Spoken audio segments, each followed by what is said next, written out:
important conversations that we need to have. Now, we're talking about something else that's quite interesting. Paradigm Initiative has exposed unauthorized websites selling sensitive personal and financial data of Nigerian citizens for as little as 100 naira. This serious breach of privacy and data protection laws pose substantial risks to individuals and the national economy. Now, on the 16th of March 2024, an investigative report by FIJ.ng revealed that expressverify.com.ng was selling personal data of Nigerian citizens.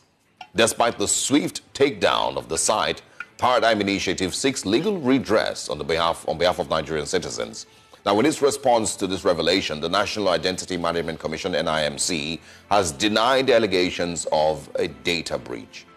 This morning, we're joined by the Executive Director of Paradigm Initiative, Benga Sesson. Good morning, and thanks for joining us. Thank you for having me. We probably would, start with the response by the NIMC, so at least we have some clarity on what we're talking about here. Yes. They have put out a statement. They said that there was no data breach, and of course, steps are being taken to also put things in order. So let's get your response, first of all, for that.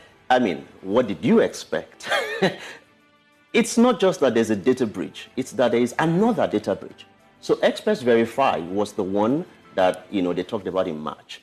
And we did report it, thanks to FIJ, it was revealed.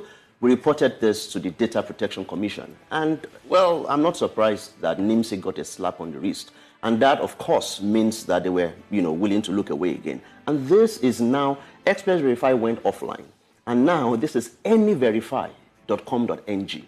And guess what? That's not the only one. AnyVerify is now offline again because there's noise about it.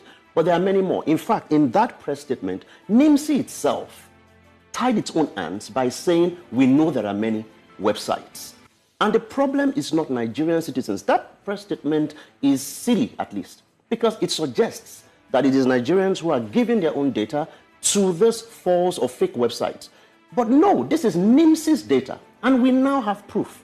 We got the NIN slip of the minister, Dr. Bosun Tijani. We got the NIN slip of the #1 data regulator in Nigeria, Dr. Vincent Olatunji. We bought them for 100 naira each to demonstrate that this is not a joke. Wow, this is wild. Give us a picture of the impact of what this means. What does this mean? Because people are hearing, some people are hearing data breach, that their data is being sold for as low as 100 naira. They don't understand. Every day we're making transactions online, but they don't see what the implication of this could mean. It basically means that your identity is for sale for 100 naira. It's annoying that it's that cheap, but the real implication is that anything that you can do with a NIN slip, don't forget, with a NIN slip, you can get a SIM card. I can become you on your phone. And I worry about some of the implications. Who knows who has a president's SIM card right now if he has a NIN slip? The National Security Advisor. A military general who is leading warfare in a place where they're dealing with terrorists. What if a terrorist bought that NIN slip, got a SIM card in the general's name, and sends a message to the troops and say, meet me 0700, 14 degrees north, just to ambush them? The implications are serious. It means that anybody can claim to be you, they can get your SIM card. And one of the problems that we found is that when we saw this NIN slip, the home address was listed there. Not just the NIN, the home address. So basically, if I want to kidnap you, thankfully, I don't have any interest in that. I pay for your NIN slip. I see your home address. If you're not there, I pick someone else, and I have that NIN slip. So I create, I get a SIM card in your name and send a text message. Who are you going to be looking for? You're going to be looking for yourself. Yeah. Wow. Let's understand clearly here.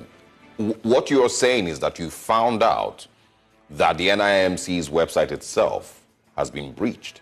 It's not even the website. To be honest, I don't care much about the NIMC website. But the national database, your data, my data, biometric information, home address, personally identifiable information. And NIMC is the one we have to hold responsible for. Oh, that. absolutely. Well, two people, NIMC and also the data regulator. The data regulator is the Nigeria Data Protection Commission. And I say this because